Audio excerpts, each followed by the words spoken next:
या व्हिडिओमध्ये आपण वनस्पतींबद्दल चर्चा करू। सगळ्यात पहिले आपण वनस्पतींच्या भागांबद्दल चर्चा करू आणि नंतर वनस्पतींचं विविध प्रकारांमध्ये वर्गीकरण कसं करतात ते बघू। तर चला सगळ्यात पहिले वनस्पतीचे भाग शिकूया। हे कुंडीत लावलेलं झाड आपण पाहू शकतो। याचे दोन भाग करता येतात। एक भाग म्हणजे तो जो जमिनीच्या वर आहे आणि जमिनीच्या वर असलेल्या सगळ्या भागांना मिळून प्ररोह संस्था किंवा शूट सिस्टीम म्हणतात। आता या कुंडीतल्या वनस्पतीचा दुसरा भाग म्हणजे जमिनीखालचा भाग। या जमिनीखाली असलेल्या सगळ्या भागाला मूळ संस्था किंवा रूट सिस्टीम म्हटलं जातं। मग आता सगळ्यात पहिले आपण प्ररोह संस्थेबद्दल बोलूया। या चित्रामध्ये ठळकपणे दाखवलेला भाग त्याला म्हणतात खोड। आता खोडाचं कार्य काय असतं? हे झाडाला आकार देतं किंवा रचना देतं। खोडामुळे पानं, फळं, फुलं, कळ्या या सगळ्यांना आधार मिळतो। आणि खोडाचा आणखी एक महत्त्वाचा उपयोग म्हणजे वाहतूक। कशाची वाहतूक? तर खोडामध्ये असतात नळ्यांसारख्या संरचना आणि या नळ्यांमधून पाणी, पोषक आणि अन्न या सगळ्यांची वाहतूक केली जाते। या सगळ्याशिवाय खोड पोषक तत्व साठवण्याचं काम सुद्धा करतं। पोषक तत्व साठवून ठेवणाऱ्या खोडांचं सगळ्यात चांगलं उदाहरण आहे ते म्हणजे बटाटा। असं सगळं साठवून ठेवल्यामुळे बटाटा हा गोल आणि जाडा जाडा असतो। आता खोडानंतर असतात पानं। झाडाची पानं काय असतात हे आपल्याला सगळ्यांनाच माहिती आहे, बरोबर? पानं सहसा हिरव्या रंगाची, सपाट आणि पातळ असतात। पानं अन्न बनवण्याचं काम करतात, म्हणजेच पानं हे झाडांचं स्वयंपाकघर असतात। आता हे पानं स्वयंपाक कसा बनवतात, अन्न कसं तयार करतात ते बघूया। तर झाडाची पानं प्रकाश संश्लेषण म्हणजे फोटोसिंथेसिस नावाच्या एका प्रक्रियेद्वारे अन्न तयार करतात। प्रकाश संश्लेषणात कार्बन डायऑक्साईड आणि पाणी वापरून ऊर्जा तयार केली जाते आणि ही प्रक्रिया सूर्यप्रकाशातच होते, कारण कार्बन डायऑक्साईड आणि पाणी हे एकत्र करण्यासाठी जी ऊर्जा लागते ती सूर्यप्रकाशातून पानं घेत असतात। आता पानांच्या नंतर आहेत फुलं। फुलं हे झाडाचा सुंदर भाग असतात आणि हे वेगवेगळ्या रंगांचे आणि आकारांचे सुद्धा असतात। चला तर मग आता काही छान छान फुलांचा स्लाइड शो बघूया। सगळ्यात पहिले आहे हा गुलाब, छान सुंदर पांढरा सुगंधी गुलाब। त्यानंतर आहे ट्युलिप। त्यानंतरचं एक मजेदार फूल आहे ते म्हणजे कोबीचं फूल। हां, फुलकोबी। फुलकोबीची आपण भाजी करतो, त्याला आपण भाजीच म्हणतो, पण खरं तर हे फूल आहे। त्यानंतर आहे कमळ। कमळ हे चिखलात उगवतं आणि हा फोटो तलावात उमललेल्या कमळाचा आहे। त्यानंतर आहे आपल्याला सगळ्यांना माहिती असलेली बोगनवेल आणि त्याची फुलं।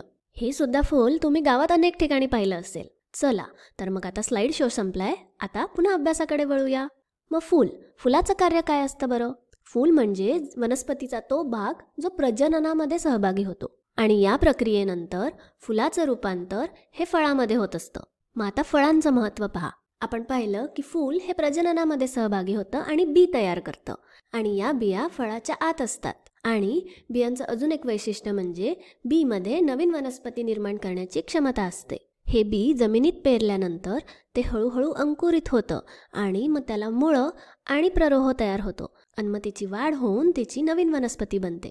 ठीक आहे, तर आत्तापर्यंत आपण प्ररोह संस्था म्हणजे शूट सिस्टीम पाहिली। त्यामध्ये खोड, पानं, फुलं, फळं या सगळ्या भागांचा सुद्धा आपण अभ्यास केला। तर आता आपण मूळ संस्थेकडे वळूया। जमिनीखाली असलेल्या वनस्पतीच्या भागाला मूळ संस्था म्हणतात। इथपर्यंत आपल्याला माहिती झालंय। आता मुळांचं मुख्य कार्य काय असतं? तर वनस्पतीला आधार देणे। मुळं ही झाडाला आधार देतात, म्हणून झाड एका ठिकाणी सरळ उभं राहू शकतं। आता प्रश्न असा आहे की मुळं हे जमिनीतून अन्न शोषून घेतात का? त्याचं उत्तर आहे नाही। मुळं हे जमिनीतून पाणी आणि पोषक तत्व शोषतात, पण अन्न नाही घेत। आपण इथे चित्रात पाहू शकतो, मुळांवर छोटे अगदी केसासारखे अजून बारीक नाजूक मुळं असतात। त्यांना मूलरोम किंवा रूट हेअर म्हणतात आणि हे मूलरोम पाणी आणि पोषक तत्व जमिनीतून शोषून घेण्याचं काम करतात। आता आपण मुळांचे प्रकार बघूया। दोन प्रकारचे मुळं असतात। पहिलं आहे सोटमूळ आणि दुसरं आहे तंतुमय मूळ। तर सोटमूळ म्हणजे असं सोट्यासारखं दिसणारं सोटमूळ, याला टॅपरूट सुद्धा म्हणतात। सोटमूळ हे पाणी आणि अन्नाचा साठा करतं आणि हे सरळ खाली वाढतं, आजूबाजूला फारसं पसरत नाही। सोटमुळामध्ये स्टार्च सुद्धा मोठ्या प्रमाणात साठवलेलं असतं, पण या विरुद्ध तंतुमय मूळ हे अन्न साठवत नाही आणि जमिनीखाली हे दोन्ही दिशांना, आडवं आणि सरळ खाली असं दोन्ही दिशांना वाढतं। झाडाला आधार देण्यासाठी हे तंतुमय मूळ खूप उपयुक्त असतं। सोटमुळाचे उदाहरण आहे गाजर, मुळा, बीट, आंबा वगैरे वगैरे। पहा, तुम्ही बरोबर ओळखलं, गाजर आणि मुळा यांच्याच सारखं हे सोटमूळ सुद्धा दिसतं। आणि मग आता तंतुमय मुळाचे उदाहरणं कुठले पहा? तांदूळ, मका, गहू या सगळ्यांना तंतुमय मुळं असतात। चला तर आता आपण पुढे वनस्पतींचं वर्गीकरण कसं करतात ते बघूया। वनस्पतींचं वर्गीकरण 4 भागांमध्ये केलं जातं. पहिलं आहे झाड. हे पहा, झाडाचं चित्र, आंब्याचं झाड. दुसरा वर्ग आहे झुडूप. हे झुडूप सहसा असे दिसतात. त्यानंतर आहे औषधी वनस्पती, हे त्याचं चित्र. आणि मग सगळ्यात शेवटचा वर्ग आहे वेलींचा. ही अशी भिंतीवर चढणारी वेल. आता प्रत्येक वर्गाबद्दल थोडं अजून समजून घेऊया. सगळ्यात पहिलं आहे झाड किंवा ट्री. झाडं ही सर्वात मोठी असतात. त्यांची उंची 3 ते 60 मीटरपर्यंत असू शकते. झाडाचं खोड हे मोठं आणि जाड असतं आणि झाडाच्या फांद्या या ठराविक उंचीवरून सुरू होतात, जमिनीला अगदी लागून नसतात आणि यांचं आयुष्यमान सुद्धा खूप वर्ष असतं. झाडांची उदाहरणं आपल्याला सगळ्यांनाच माहिती आहे. आंबा किंवा कडुलिंब ही वनस्पती झाड या वर्गामध्ये मोडली जातात. आता यानंतर आहेत झुडूप किंवा श्रब. झुडपं ही झाडांपेक्षा लहान असतात आणि त्यांची उंची 2 ते 3 मीटरपर्यंत जाऊ शकते. झुडपांचे खोड हे छोटे पण कडक लाकडी असतात आणि यांच्या फांद्या जमिनीच्या जवळूनच सुरू होतात. झुडपांची उदाहरणं आहेत तुळस किंवा गुलाब. त्यानंतर आहे औषधी वनस्पती. औषधी वनस्पती या सगळ्यात लहान असतात. यांची उंची जास्तीत जास्त 1.5 मीटरपर्यंत असते. यांचे खोड सुद्धा नाजूक लवचिक असते. औषधी वनस्पतींचा जीवनकाळ कमी असतो. काही महिन्यांपासून तर जास्तीत जास्त 1 ते 2 वर्षांपर्यंत हे जगतात. औषधी वनस्पतींची उदाहरणं आहेत पुदिना, आलं, कोथिंबीर वगैरे वगैरे. आता यानंतर आहे वेली. वेलींचे सुद्धा 2 प्रकार असतात. वेली एक तर सरपटणाऱ्या असतात, त्याचं उदाहरण आहे टरबूज, हे जमिनीवर सरपटत जातं.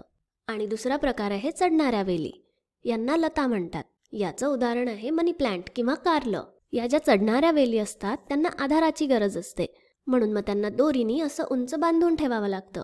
आणि नाही तर त्यांना हे चित्रात दिसतात तसे तणाव असतात. यांच्या मदतीने वेली या आपल्या आधाराला घट्ट पकडतात आणि मग उंच वर वाढत जातात. तर अशा प्रकारे या व्हिडिओमध्ये आपण प्ररोह संस्था आणि मूळ संस्था यांच्याबद्दल शिकलो. त्याचबरोबर आपण दोन्ही संस्थांमधल्या भागांबद्दल सुद्धा शिकलो.